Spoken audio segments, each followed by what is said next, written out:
প্রিয়, আবার দেখা হবে। তোর করে থাকবে বাচ্চা আর আমার হাতে থাকবে টাকার বস্তা। 4 দিন সুপারি গাছে উঠে তুই টাকাগুলো কামাইলি, টাকাগুলো দেন উড়াইতাছ। একটা নোট যদি 2.5 জায়গা, তাহলে তোর কি অবস্থা হইব?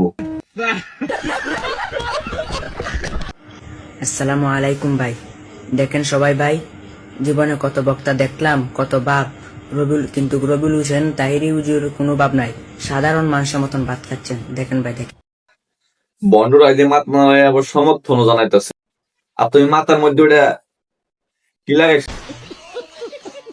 আসসালামু আলাইকুম ফেসবুকের ভাই এবং বোনেরা। এই যে খালারে আরেকবার দেখা হয়েছিল, খাবার দিতে পারি নাই, আমার সাথে একটা মুন্না ছিল, খালারে দিয়ে গেছিলাম। কি লেভেলের মানবতার ফেরিওয়ালা হয়েছে খালায়।